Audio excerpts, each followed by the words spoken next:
മഖ്ബറകളുടെ പേരിൽ മാത്രം നമ്മളെ മുഴുവനും ആക്ഷേപിക്കുകയാണ്. ഏതെങ്കിലും മഖ്ബറയിൽ അനാചാരം നടക്കുന്നെങ്കിൽ അതിന് നമ്മൾ ഉത്തരവാദികളല്ല. സുന്നത്ത് ജമാഅത്തിന്റെ ഉത്തരവാദിത്തപ്പെട്ട പണ്ഡിതന്മാര് മുഴുവനും മഖ്ബറകൾ മഹാന്മാരെ ആദരിക്കണം.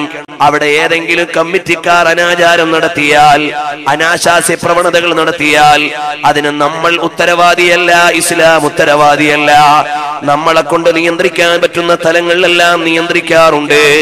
കണ്ടില്ലേ ബഹുമാനപ്പെട്ട പേരോട് ഉസ്താദ് അവറുകൾ, ഈ ഇരിക്കുന്ന മഹാന്മാരായ ഉസ്താദുമാരുടെയൊക്കെ ജ്യേഷ്ഠന്മാരും ഉസ്താദുമാരും ഒക്കെ തന്നെയാണ്. അവരവരുടെ ധർമ്മം നിർവഹിച്ചത് തുറന്നു പറയുന്നുണ്ട്. ഞങ്ങൾക്ക് അത്രയും ഒന്നും പറയാനില്ലെങ്കിലും അതാ ഞങ്ങളുടെ ഉസ്താദുമാർ അവർ ഈ സമൂഹത്തിൽ വേണ്ട ദൗത്യം നിർവഹിക്കുന്നു. മഖ്ബറകളിൽ അനാചാരം നടക്കുന്നതിനെ എതിർക്കുന്നു. അവിടെയുള്ള ഔലിയാക്കളെ നിഷേധിക്കുന്നവരെയും അതേ സമയത്ത് തന്നെ ഞങ്ങൾ എതിർക്കുന്നു. അതാ മഹാനായ ഉസ്താദ് അവറുകൾ പറയട്ടെ. എന്റെ മാന്യ മുസ്ലിം സഹോദരന്മാർ ശ്രദ്ധിക്കണം. എന്റെ ജീവിതത്തിൽ എന്റെ പ്രസംഗം 4 കാര്യത്തിനെതിരാണ് ഞാൻ ഇന്നുവരെ ഉപയോഗിച്ചത്. ഒന്ന് തീവ്രവാദത്തിനും ഭീകരവാദത്തിനും എതിരാണ്. അത് എപ്പോഴും മരിക്കുന്നതുവരെയും തീവ്രവാദത്തിനും ഭീകരവാദത്തിനും എതിരാണ്. മറ്റൊന്ന് മുജാഹിദ് ജമാഅത്ത് ഇസ്ലാമി തുടങ്ങിയ കക്ഷികൾക്കെതിരാണ്. വേറെ ഒന്ന് കള്ളത്തരീക്കത്തിനെതിരാണ്. വേറെ എന്റെ പ്രസംഗം ഞാൻ ഈ 30ഓളം കൊല്ലം ഉപയോഗിച്ചത് ജനങ്ങൾ ഭക്തിയോടുകൂടെ ജീവിക്കാനുള്ള തത്വയിലേക്ക് ക്ഷണിക്കാനാണ്. നമ്മുടെ സപ്തദിന പ്രഭാഷണങ്ങളൊക്കെ ആ വഴിക്കാണല്ലോ. എന്നാ സഹോദരന്മാരെ നിങ്ങൾ മനസ്സിലാക്കണം, ഇപ്പോൾ ഇതാ തീവ്രവാദത്തിനെതിരെ ഭീകരവാദത്തിനെതിരെ ധീരേന പ്രസംഗിക്കുന്ന പാവപ്പെട്ട നമ്മൾ, ആ രംഗത്ത് അതിനെതിരെ പ്രസംഗിക്കുന്ന നമ്മളെ പേരിൽ ഭീകരവാദം കെട്ടിവെച്ചാൽ അത് വേദനയല്ലേ? ഇതുപോലെ ഞാൻ നിങ്ങളോട് പറയട്ടെ, കള്ളത്തരീക്കത്തിനെതിരെ പ്രസംഗിക്കുന്ന നമ്മളെ മുന്നിൽ ഇവിടെ കൊണ്ടുവന്ന് കള്ളത്തരീക്കത്തിന്റെ ശൈഖിന്റെ കൈപിടിച്ച് പെണ്ണുങ്ങൾ ചുംബിക്കുന്നത് ഇവിടെ കാണിക്കുകയാണ് മൗലവി. ഇതുപോലെ തന്നെ അതാ എന്റെ പ്രസംഗത്തിൽ ഞാൻ എവിടെയും പറയുന്ന ഒരു സംഗതിയാണ്, ഈ മഖ്ബറകളിൽ നടക്കുന്ന അനാചാരം, കുറെ വേണ്ടാത്ത മുട്ടും ഹറാമായ മുട്ടും പാട്ടും, അതുപോലെ തന്നെ കുറെ വാദ്യമേളങ്ങളും ഗാനമേളകളും നൃത്തങ്ങളും തോന്നിവാസങ്ങളും മഖ്ബറകളിൽ നടത്തുന്നതിനെ ഞാൻ എത്ര പ്രസംഗം നടത്തി.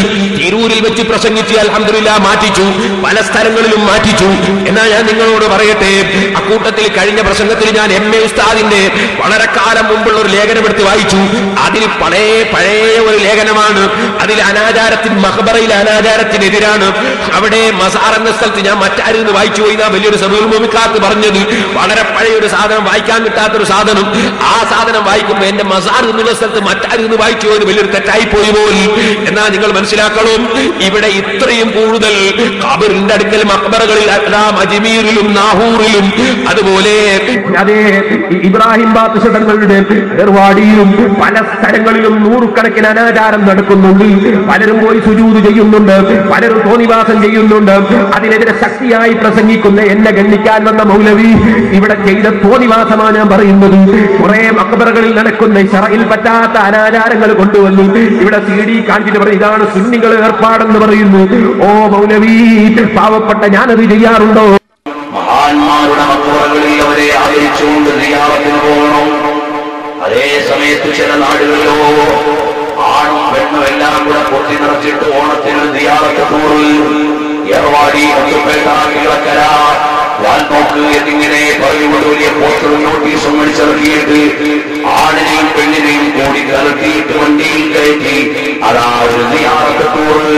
അതിൽ അന്യാണും അന്യ പെണ്ണും തമ്മിൽ ഇടകളിലുന്നതും അതുപോലെ നിസ്കാരമാക്കുന്നതും അവിടത്തെ പൂർണ്ണമായി മറിക്കാത്തതും എല്ലാമായ ഒരുപാട് തെറ്റുകാര്യങ്ങൾ ചെയ്തുകൊണ്ടാണ് ആ പോകുന്നത്. അത്തരം സിയാറത്ത് ടൂറിന് നമുക്ക് ന്യായീകരിക്കാൻ പറ്റൂല. അല്ല മൊഴിയാതെ എന്തേ നിങ്ങളുടെ നയമൊക്കെ മാറിയോ? ഇതാണ് മോനെ സുന്നത്ത് ജമാഅത്തിന്റെ നയം. അഥവാ അമ്പിയാക്കൾ ഔലിയാക്കളുടെ ബറക്കത്ത് തേടിയവരുടെ മഖ്ബറയിൽ പോകാം, അവരെ സിയാറത്ത് ചെയ്യാം, അവരുടെ ബറക്കത്ത് നേടാം. അതാരാണ് പഠിപ്പിച്ചത്? നബി സല്ലല്ലാഹു അലൈഹി വസല്ലം തങ്ങളാണ്. കുന്തു നഹൈതുകും അൻ സിയാറത്തിൽ ഖുബൂരി ഫസൂറുഹാ, നിങ്ങൾ സിയാറത്ത് ചെയ്തോളൂ നബി തങ്ങൾ സമ്മതം തന്നതാണ്. അബൂ ഹനീഫ ഇമാം റളിയല്ലാഹു അൻഹുവിന്റെ ഖബറിൽ ശാഫിഈ ഇമാമുകൾ സിയാറത്തിന് പോയതാണ്. അവിടുന്ന് വല്ല വിഷമവും ഉണ്ടായാൽ 2 റക്അത്ത് നിസ്കരിച്ച് അബൂ ഹനീഫ ഇമാമുകൾ സിയാറത്ത് ചെയ്ത് ദുആ ചെയ്താൽ വിഷമം മാറിക്കിട്ടാറുണ്ട് എന്ന് ശാഫിഈ ഇമാമുകൾ പറഞ്ഞ വിവരം ഇമാം ഖതീബുൽ ബഹുമാന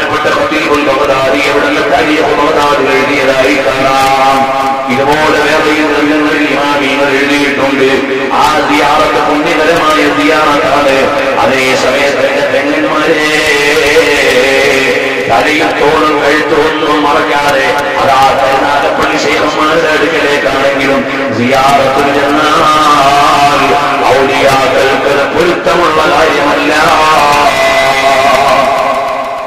കോഴിക്കോട്ടുകാരിയായ ഉമ്മാക്ക് കരുനാഗപ്പള്ളി ശൈഖന്മാരെ സിയാറത്ത് ചെയ്യാൻ അവർ ഇസ്ലാം പഠിപ്പിച്ച മറ പാലിച്ചുകൊണ്ട് അവിടെ പോയി സ്ത്രീകൾക്കുള്ള സ്ഥലത്ത് പോയി മറ്റുള്ള പുരുഷന്മാരോട് ഇടകളില്ലാതെ ബർക്കത്ത് തേടി ദുആ ചെയ്തു വരാം. അതേ സമയത്ത് അതാ ഇസ്ലാം പഠിപ്പിച്ച വേഷമില്ല, ഇസ്ലാം പഠിപ്പിച്ച ചിട്ടയില്ല, ഒന്നുമില്ല. അവിടെ സ്ത്രീകൾക്ക് വേറെ വഴിയുണ്ടെങ്കിൽ അതൊന്നും അവർക്ക് ബാധകമല്ല. എല്ലാം ചാടിക്കേറി അവിടെയും ഇവിടെയും കയറിയിട്ട് ചെന്നാൽ ആ കിടക്കുന്ന ശൈഖന്മാരുടെ പൊരുത്തം നമുക്ക് കിട്ടുമോ? കിട്ടുകയില്ല. കാരണം അല്ലാഹുവിന്റെ ദീനിന്റെ നേതാക്കന്മാർ ഇവിടെ ജീവിച്ചത് അല്ലാഹുവിന്റെ ദീന് ജീവിപ്പിക്കാനാണ്.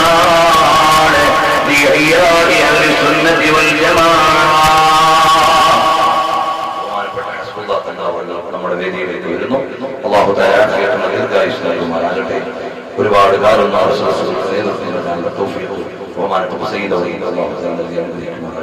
എല്ലാവരും ഇരിക്കണം. ഇൻഷാ അല്ലാഹ് ഞാൻ അല്പം കാര്യങ്ങൾ പറഞ്ഞു നിർത്തുകയാണ്.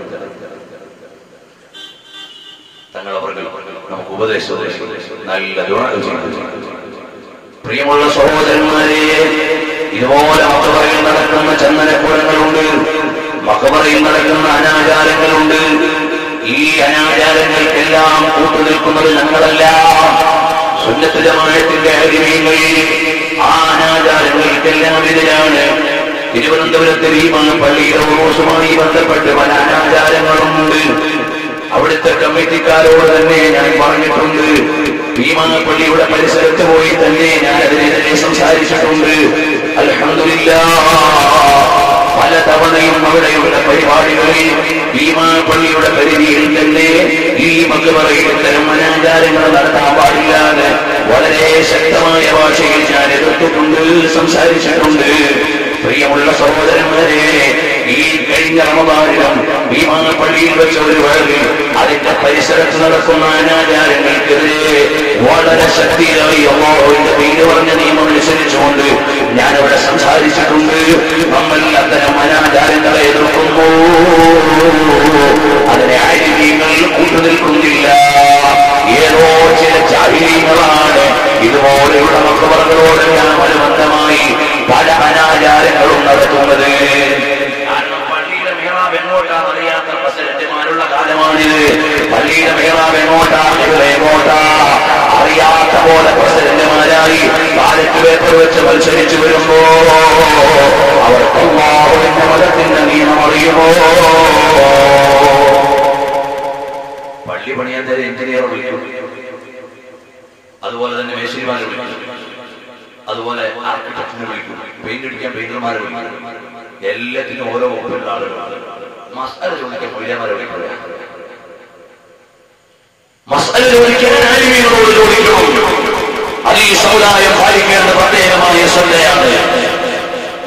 അതല്ലേ അല്ലാഹുവിന്റെ പരിശുദ്ധമായ നിയമം. ആ നിയമം അനുസരിച്ചുകൊണ്ട് തന്നെ മതവിധി നടത്താൻ കഴിയണം.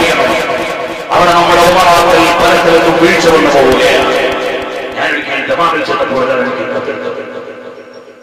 ആ കത്തിലുള്ളത് എന്താണ്? വ്യക്തമായി പരാതി വിവരം ഒരാൾ പള്ളി കമ്മിറ്റി അറിയിച്ചു. ഞാൻ എന്റെ ഭാര്യയെല്ലാം ചൊല്ലി എല്ലാ നിബന്ധനകളൊക്കെ കലാക്കിയാണ്. പള്ളി കമ്മിറ്റിക്കാരിൽ യഥാർത്ഥത്തിൽ ആലിമിനെ കാണിക്കേണ്ടതാണ്, ആലിമിനെ കാണിക്കേണ്ടതാണ്. എന്നാൽ അത് കാണിച്ചില്ല. അവര് കമ്മിറ്റി കൂടിയിട്ട് ഒരു കത്ത് തിരിച്ചെഴുതി. കുടുംബജീവിതം എന്ന് പറഞ്ഞാൽ തനിക്ക് തമാശ കളിക്കാനുള്ളതല്ല. അതുകൊണ്ട് നിങ്ങൾ ഒരുമിച്ച് ജീവിക്കണമെന്ന് കമ്മിറ്റിക്കാർ തിരിച്ച് കത്തെഴുതി.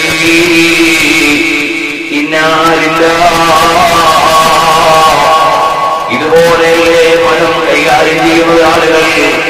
ഓനെ ഓരോന്നിനും ഓരോ വകുപ്പിലുള്ള ആളുകളുണ്ട്. അതേ വകുപ്പിലുള്ള ആളുകളെയല്ലേ കൈകാര്യം ചെയ്യേണ്ടത്. പള്ളിക്കൂടത്തിലേക്ക് ചെല്ലുമ്പോൾ മോനെ മാത്സ് പഠിപ്പിക്കാൻ വേറെ അധ്യാപകനാണ്, സോഷ്യൽ സയൻസ് പഠിപ്പിക്കാൻ വേറെ അധ്യാപകനാണ്. അതുപോലെ നമ്മുടെ സമുദായത്തിൽ പൊതുകാര്യങ്ങൾ ചെയ്യാൻ ഉമറാക്കന്മാര് മുന്നിട്ട് നിൽക്കുമ്പോൾ ആലിമീങ്ങൾ എന്ത് വേണം? മതത്തിന്റെ നിയമം പഠിച്ചവർ അവരോട് ചോദിച്ചു വേണം മതനിയമങ്ങൾ പറയാ. ഈ വിഷയങ്ങളെ ബോധ്യപ്പെടുത്താൻ വേണ്ടി ഇമാം ഗസാലി തങ്ങൾ ഗ്രന്ഥം എഴുതിയിട്ടുണ്ട്. ആ ഗ്രന്ഥത്തിന്റെ പേരാണ് ഇൽജാമുൽ അവാം.